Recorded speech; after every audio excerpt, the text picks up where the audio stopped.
ওর সামনে আহির দাঁড়িয়ে আছে। আহিরের চোখে মুখে স্পষ্ট রাগের ছাপ। মেঘ একটা শুকনো ঢোক গিলে কাঁপা কাঁপা স্বরে আহিরকে উদ্দেশ্য করে বলল, ভাইয়া তুই এই সময় এখানে কি করছিস? আহির মেঘের প্রশ্নের অ্যান্সার না দিয়ে আদেশের স্বরে মেঘকে উদ্দেশ্য করে বলল, মেঘ, তুই এখান থেকে যা, আমি একটু পর আসছি। একটু পর আসবি মানে? এক্ষুনি চল আমার সাথে, সবাই হয়তো আমাদের জন্য অপেক্ষা করছে।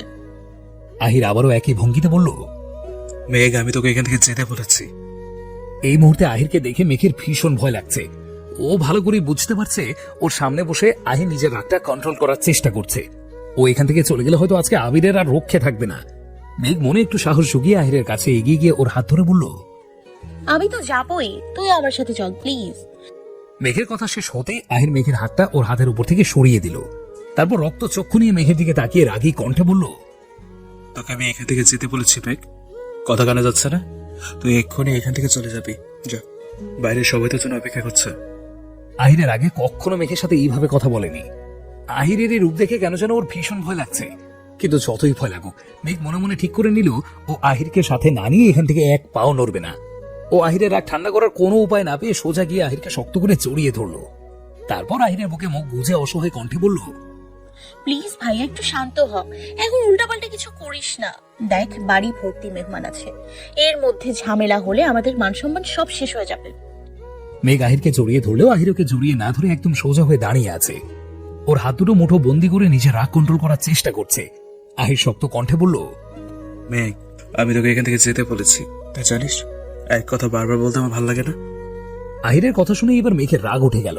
ও আহিরকে ওইভাবে জড়িয়ে রেখেই ওর বুক থেকে মাথা তুলে রাগী চোখে ওর চেহারার দিকে তাকালো। তারপর ছাড়ি মেরে বলল, ওই তুই ভালোই ভালোই আমার সাথে এখান থেকে যাবি নাকি তোর সব চুল টেনে ছিঁড়ে দিব? আরে হিয়াম ভাইয়া আর আলিশা আপুর এত বছরের সম্পর্কটা সবে মাত্র পূর্ণতা পেতে চলেছে, তুই কি চাস এখন একটা ঝামেলা করে সবকিছু শেষ করে দিতে? ওদের এতদিনের স্বপ্ন ভেঙে গুড়িয়ে দিতে চাস?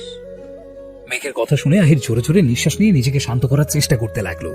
তারপরে এক হাত মেঘের পিঠে রেখে অন্য হাত দিয়ে ওর মাথায় হাত বোলাতে বোলাতে বলল, ওকে, আমি এখন কোনো ঝামেলা করবো না, তোর সাথে অনুষ্ঠানে যাবো, তবে আমার একটা শর্ত আছে। আহিরের কথা শেষ হতেই মেঘ প্রশ্নসূচক দৃষ্টিতে আহিরের দিকে তাকালো। মেঘকে এভাবে তাকাতে দেখে আহির বেশ শান্ত স্বরে বলল, এতক্ষণ কি কি হয়েছে সবটা শুরু থেকে আমাকে খুলে বল।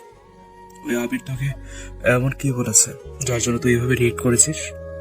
কথাটা শেষ হতেই মেঘ চোখ বড় করে আহিরের দিকে তাকিয়ে অবাক কণ্ঠে বলল, তার মানে তুই কিছুই শুনিসনি? তাহলে এত রেগে আছিস কেন? সবটা শুনিনি, তবে তো শেষের কথাগুলো শুনেছি। সেগুলো শুনে যা বুঝলাম, তাতে আবির নিশ্চয়ই তোকে খুব খারাপ কিছু বলেছে, তাই তুই ওইভাবে রিয়েক্ট করেছিস।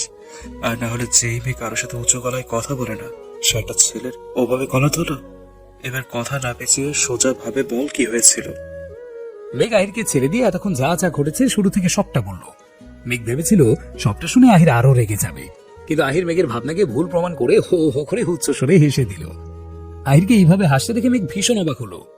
আহির হাসি থামিয়ে বিদ্রুপের স্বরে বলল, বুঝলি বনু, বাংলা একটা প্রবাদ বাক্য আছে, পিপিলিকার পাকা গজায় পরিবার তরে। যেমন আবির আজকে নিজের জীবনের শ্রেষ্ঠ ভুলটা করে ফেললো, আর ওর সাথে আমি কি ঝামেলা করবো সেটা শোনার পর ওর জন্য আমার ভীষণ কষ্ট হচ্ছে। আহারে, বেচারার জন্য কি যে অপেক্ষা করছে সেটা হয়তো আল্লাহ ছাড়া কেউ জানে না। আহিরের কথা শুনে মেঘ ভ্রু কুঁচকে বলল, মানে ওর জন্য তোর কষ্ট হচ্ছে কেন? মেঘের কথা শুনে আহির এক হাত মেঘের কাঁধে রেখে বলল, এসব তুই বুঝবি না, চল আমরা এখন ফ্যাংশনের ওখানে যাই, আর যেতে যেতে আমরা দুই ভাই বোন মিলে আবিরের জন্য একটু দোয়া করি। কথাটা বলতে বলতে আহির মেঘকে নিয়ে বাইরে চলে গেল। আর কেউ একজন আড়াল থেকে আহির আর মেঘের জড়িয়ে ধরার পিক তুলে রাখলো। শুধু এটাই না, তখন যে আবির মেঘের অনেকটা কাছে এসেছিল সেই পিকও তুলেছে। আর সবচেয়ে বড় কথা, আহানের সাথে মেঘ যখন ক্লোজ হয়েছিল তখন ওদের শুধু অভি দেখেনি, ওখানে আরো একজন ব্যক্তি ছিল যে ওদের স্পেশাল মোমেন্টটা ক্যামেরা বন্দি করে নিয়েছে। মেঘ আর আহির ফাংশনের ওখানে আসার পর আহির গিয়ে মিহিরের পাশে বসে পড়ল। তবে এতক্ষণ যা যা ঘটেছে সেই বিষয়ে কিছুই বলল না, কারণ আহির নিজেও চায় না এখন কোনো বাজে ঘটনা ঘটুক। ও চায় বিয়েটা ভালোই ভালো মিটে গেলে সবটা আহান আর মিহিরকে বলবে। তবে ও বাইরে থেকে নিজেকে যথাসম্ভব স্বাভাবিক রাখার চেষ্টা করলেও ভেতরে ভেতরে রাগে মাথা ফেটে যাচ্ছে। ইচ্ছে করছে এক কোপে আমাদের শরীর থেকে ওর মাথাটা আলাদা করে দিতে। আহির নিজেকে শান্ত রাখতে পকেট থেকে ফোন আর ব্লুটুথ বের করে তাতে কানেক্ট দিয়ে গান শুনতে লাগলো। এদিকে মেঘ এসে দেখলো পার্লারের লোকেরা সারিকা, সাইফা, আলিশাকে মেহেদি পড়াচ্ছে। দিশা শুধুমাত্র এক হাতের উপরে পিঠ দিয়ে বসে আছে। মেঘ আলিশার কাছে এগিয়ে গেল ওর হাতে ডিজাইন দেখার জন্য। কিন্তু গিয়ে যা দেখলো তাতে ওর পেট ফেটে হাসি আসলো। আলিশার হিয়ানের বাম হাত এবং ডান হাতের তালু একসাথে মিশিয়ে দুইজনের হাতে একটা ডিজাইন আঁকছে, আর হিয়ান রাগী চোখে আলিশার দিকে তাকিয়ে আছে। হিয়ানের এসব হাতে মেহেদি টেদি আগে একদম পছন্দ নয়, কিন্তু আলিশা নেকা কান্না শুনে নিজেও হাতে মেহেদি দিতে বাধ্য হয়েছে। তবে সব দোষে মেয়েটা মেহেদি আঁকছে ওই মেয়েটার। ওই মেয়েটাই আলিশাকে এই ডিজাইনটা আঁকানোর বুদ্ধি দিয়েছে। হিয়ান দত চেপে বলল, শালা বিয়ে করতে এসে এখন কি সব সহ্য করতে হচ্ছে, শেষ পর্যন্ত কিনা মেয়েদের মতো হাতে মেহেদি দিচ্ছি। এর থেকে তো ভালো ছিল পাত্রীকে তুলে নিয়ে গিয়ে কাজে অফিসে গিয়ে বিয়েটা সেরে ফেলে সোজা হানিমুনে চলে যেতাম, তাহলে আর সং সেজে আমাকে এখানে বসে থাকতে হতো না। মেঘ এতক্ষণ হাসিটা চেপে রেখেছিল, কিন্তু হিয়ানের কথা শুনে ফিক করে হেসে দিল। মেঘকে হাসতে দেখে হিয়ান মৃদু ধমক দিয়ে বলল, আমাকে এখানে এরা দুজন মিলে টর্চার করছে, আর তুই আমার বোন হয়ে এভাবে চুন্নির মতো হাসছিস। লজ্জা করে না তোর ভাইয়ের কষ্ট দেখে এভাবে ভূতের মতো হাসতে? হিয়ানের কথা শুনে মেঘ হা হা হা করে হেসে দিয়ে বলল, না, একদমই লজ্জা করে না।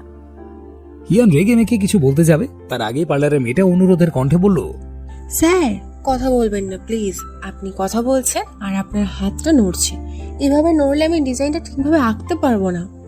হিয়ান রাগী কণ্ঠে বলল, প্রথমে আপনি আমার নড়াচড়া বন্ধ করেছেন, তারপর এখন আমার কথা বলাও বন্ধ করতে বলছেন। আপনাকে তো আমি মেরে বস্তায় ঢুকিয়ে নদীতে ফেলে দিয়ে আসবো। হিয়ানের কথা শুনে মেয়েটি বিরক্তির কণ্ঠে বলল, স্যার আমাকে আপনার বস্তায় ভরে পানিতে ফেলতে হবে না, আপনি বললে আমি নিজে গিয়ে ব্রিজ থেকে নদীতে ঝাঁপ দেব, কিন্তু তার আগে আপনি আমাকে মেহেদি আঁকাটা শেষ করতে দিন। আপনার এই বকবকার জন্য আমি ডিজাইন ভুলে যাচ্ছি। মেয়েটার কথা শুনে মেঘ আরো জোরে জোরে হাসতে লাগলো। আলিশা ঠোঁট চেপে হাসছে, চারপাশে লোক থাকার কারণে জোরে হাসতেও পারছে না। আর হিয়া নাক ফুলিয়ে একবার মেঘের দিকে তাকাচ্ছে আর একবার আলিশার দিকে তাকাচ্ছে। অনুষ্ঠান প্রায় শেষের দিকে। হাসি মজায় সন্ধ্যাটা যে কখন কেটে গেল কেউ টেরই পেল না। মেঘ চেয়ারের উপরে বসে নিচের হাতের তালুর দিকে এক ধ্যানে তাকিয়ে আছে। ও ঠোঁটের কোণে মুচকি হাসি। ওর বাম হাতের তালু ঠিক মাঝখানে মেহেদি ডিজাইনের মধ্যে আহান লেখা। এটা মেঘ লিখতে বলেনি, আহান লিখতে বলেছে। মেয়েটা যখন ওকে মেহেদি পড়াচ্ছিল তখন আহান এসে মৃদু স্বরে মেয়েটাকে মেঘের হাতে নিচে নামটা লিখতে বলে গেছে। মেঘ যখন আহানের নামটা দেখায় ব্যস্ত ছিল, ঠিক তখনই অভি স্টেজে উঠে গিয়ে গান গাওয়ার জন্য আহানের নাম অ্যানাউন্স করলো। অভির অ্যানাউন্সমেন্ট কানে আসতে মেঘ চমকে অভির দিকে তাকালো। দেখলো অভি আহানের দিকে তাকিয়ে একটা চোখ মারলো, আর আহান রাগী চোখে অভির দিকে তাকিয়ে আছে। চারপাশ থেকে ইয়াং জেনারেশন যারা আছে তারা সবাই এক প্রকার চিল্লাচিল্লি শুরু করে দিয়েছে আহানের গান শোনার জন্য। মেঘ মুখটা বাংলার পাঁচের মতো করে বসে আছে, কারণ যে ছেলেকে কখনো গুনগুন করতেও শুনেনি সে নাকি আবার গান গাইবে। এত গম্ভীর আর সিরিয়াস টাইপের ছেলে কোনো গানের সুর তুলতে পারবে কিনা সেটা নিয়েও মেঘের যথেষ্ট ডাউট আছে। এদিকে অভি, হিয়ান, রিয়ান এসে আহানকে জোর করে টেনে হিঁচড়ে স্টেজে উঠালো। আহান রাগী চোখে সবার দিকে তাকিয়ে রইল, কিন্তু ওরা আহানের ডাকটাকে পাত্তা না দিয়ে ওর হাতে গিটার ধরিয়ে দিল। আহান গিটারটা হাতে নিয়ে এলোমেলো ভাবে টুংটাং শব্দ বাজালো। আহানকে এইভাবে গিটার বাজাতে দেখে মেঘ মাথাটা নিচু করে বিড়বিড় করে বলল, আজকে মনে হচ্ছে মান সম্মান সব শেষ। এই ছেলেকে দেখে তো মনে হচ্ছে ইনি গান তো দূরের কথা, গিটারও বাজাতে পারে না। মেঘের কথাটা শেষ হওয়ার সাথে সাথে স্টেজের লাইটটা অফ হয়ে গেল, আর একটা স্পটলাইট এসে আহানের উপরে পড়লো। তখনই মেঘের কানে ভেসে এলো, সুবহানাল্লাহ সুবহানাল্লাহ সুবহানাল্লাহ সুবহানাল্লাহ সুবহানাল্লাহ সুবহানাল্লাহ সুবহানাল্লাহ সুবহানাল্লাহ। चांद सिफारिश जो करता हमारी, देता वो तुमको बता, शर्मो हया के पर्दे गिरा के करनी है हमको खता। এইটুকু শুনে মেঘ মাথা তুলে সামনে তাকালো। অবাকে ওর চোখ দুটো রসগোল্লার মতো হয়ে গেছে। আহান মেঘের দিকে তাকিয়ে গাইলো, जिद है अब तो है खुद को मिटाना, होना है तुझ में फना, चांद सिफारिश जो करता हमारी, देता वो तुमको बता, शर्मो हया के पर्दे गिरा के करनी है हमको खता, तेरी अदा भी है झोंके वाली, छू के गुजर जाने दे, तेरी लचक है कि जैसे डाली, दिल में उतर जाने दे, आजा बाहों में करके बहाना, होना है तुझ में फना, चांद सितारे जो करता हमारी, देता वो तुमको बता। शर्मो हया के पर्दे गिरा के करनी है हमको खता। सुभान अल्लाह, सुभान अल्लाह, सुभान अल्लाह, सुभान अल्लाह, सुभान अल्लाह, सुभान अल्लाह, सुभान अल्लाह, सुभान अल्लाह। মেঘ চোখ বন্ধ করে গানটা ফিল করছে। ও যেন এখন নিজের মধ্যেই নেই, একটা ঘড়ি চলে গেছে। আহানের গান গাওয়া শেষ হলে সবাই ক্ল্যাপ দিতে লাগলো। মেঘ এখনো চোখ বন্ধ করেই আছে। চারপাশের এত চিল্লাচিল্লি শব্দ যেন মেঘের কানের মধ্যেই ঢুকছে না। আহান স্টেজ থেকে নামতে নামতে মেঘের অবস্থা দেখে মুচকি একটা হাসি দিল। সারিকা সাইফা নিজেদের রুমে এসেছে হাতে লাগানো মেহেদি ধোয়ার জন্য। ওরা একটু পরে ডিনার করে বেরিয়ে পড়বে অবিদের বাড়ির উদ্দেশ্যে। অলরেডি অনেকে ডিনার করে চলে গেছে, ওরা জাস্ট কয়েকজনই এখানে আছে। সারিকা হাত ধোয়ার জন্য ওয়াশরুমে ঢুকছিল, ঠিক তখনই আহির হনহন করে রুমে ঢুকে এসে খপ করে সারিকার হাত চেপে ধরলো। তারপর সাইফার দিকে তাকিয়ে বলল, ওই অবশেষের মেজো কন্যা, যা রুম থেকে বের হ। আহিরের এমন হঠাৎ করে আসায় সাইফার সারিকা দুজনের মুখই হা হয়ে গেল। সাইফা ভ্রু কুঁচকে বলল, একে তো পারমিশন না নিয়ে রুমে ঢুকে পড়েছো, তার উপর আবার আমাকে আমার রুম থেকে বের হতে বলছো। আহির ডোন্ট কেয়ার ভাব নিয়ে জবাব দিল, হ্যাঁ বলছি, যা এক্ষুনি রুম থেকে বের হ, আমার কাজ আছে।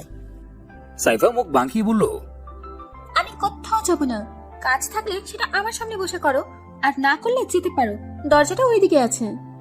সাইফার কথা শুনে আহির এক হাত নিজের পকেটে ঢুকে ওয়ালেট বের করলো। তারপর সেখান থেকে 1000 টাকার একটা নোট বের করে সাইফার দিকে এগিয়ে দিয়ে বলল, দেখ, যদি এক্ষুনি 10 মিনিটের জন্য রুমটা ছেড়ে বেরিয়ে যাস তাহলে এই 1000 টাকার নোটটা তোর, আর যদি না বেরোস তাহলে তো দুই গালে গুলে গুলে 10টা থাপ্পড় দিব। এবার দেখ কোন অফারটা চুজ করবি। সাইফা ছো মেরে আহিরের হাত থেকে টাকাটা নিয়ে খুশিতে গদগদ হয়ে বলল, অবশ্যই টাকাটা নেব। 1000 টাকার জন্য রুম থেকে বের হওয়া তো অনেক সহজ কাজ, এর জন্য তো আমি রুমের বাইরে দারোয়ান হওয়ার জন্য রাজি আছি। কথাটা বলেই সাইফা বাইরে চলে গেল। সাইফা যেতেই সারিকা পেছন থেকে চিল্লিয়ে বলল, সাইফুর বাচ্চা, তুই বোন নামের কলঙ্ক। আহির সারিকার হাত চেপে ধরে রেখে দরজার কাছে গিয়ে দরজাটা মধ্যে থেকে লক করে দিল। তারপর সারিকার দিকে ঘুরে ওর এক হাত পেছনে মুচড়ে ধরে বলল, তো সাহস হয় কিভাবে আমার অবাধ্য হওয়ার? মেঘের কাউন্সিলের বিয়ের দিন যে থাপ্পড়গুলো গলে পড়েছিল ওইগুলো টেস্টকে ভুলে গেছিস? আহির সারিকার হাত মুচড়ে ধরে সারিকার হাতে থাকা সব মেহেদি লেপটে যাচ্ছে। সারিকা আহিরকে উদ্দেশ্য করে ঝাড়ি দিয়ে বলল, আমি কখনো তোমার কথা অবাধ্য হয়েছি? আজকে তো কোনো পিকও আপলোড দেইনি এফবিতে, তাহলে? আহির সারিকার হাত আরো জোরে মুচড়ে ধরে দাঁত কিরমির করে বলল, তোর হাতে যখন মেহেদি পড়াচ্ছিল ওই সময় আমি ওই মেয়েটাকে বলেছিলাম তোর হাতে আহির লিখে দেওয়ার জন্য, কিন্তু তুই ওই মেয়েটাকে লিখতে মানা করেছিস, বলেছিস আমি তোর কেউ হই না, তাই তুই আমার নাম কিছুতেই হাতে লিখবি না। কেন বলেছিস এই কথা? সবার সামনে আমাকে অপমান করতে খুব ভালো লাগে তো, তাই না? এত জোরে হাত মুচড়ে ধরে সাইফার চোখের কোণে পানি এসে পড়েছে। ও ছুটফুট করতে করতে বলল, অপমানটা কিছুই নেই, যেটা বলেছি একদম সত্যি বলেছি। তুমি শুধু আমার কাজিন হও, এর বাইরে কিছু না। তাহলে আমি তোমার নাম আমার হাতে কেন লিখবো? কখনো শুনেছো কেউ হাতে মেহেদি দিয়ে কাজিনের নাম লিখে? আহির সারিকার হাত ছেড়ে দিয়ে নিজের দিকে ঘুরিয়ে ওর বাহু শক্ত করে চেপে ধরে নিজের একদম কাছাকাছি নিয়ে আসলো। তারপর সারিকা চোখে চোখ রেখে বলল, তুই আমার নাম হাতে লিখবি কারণ আমি তোকে ভালোবাসি, খুব ভালোবাসি তোকে। আর সেটা আজকে থেকে না, যখন থেকে ভালোবাসার মানেই বুঝতাম না তখন থেকে। সে ছোট্টবেলা থেকে তোকে অন্য কাউকে ফ্রেন্ড বানালে আমার সহ্য হতো না, অন্য ছেলেদের সাথে কথা বললে আমার রাগ হতো, আর সেই রাগ আমি তোর উপরে ছাড়তাম, তোকে ধরে মাইর দিতাম। সারিকা আহিরের কথা শুনে একটুও অবাক হলো না। ও আহিরের হাবভাব দেখে আগে থেকে বুঝতে পেরেছিল আহির ওকে পছন্দ করে। আহির নিজের মুখটা আরেকটু সাইফার দিকে এগিয়ে নিয়ে গিয়ে বলল,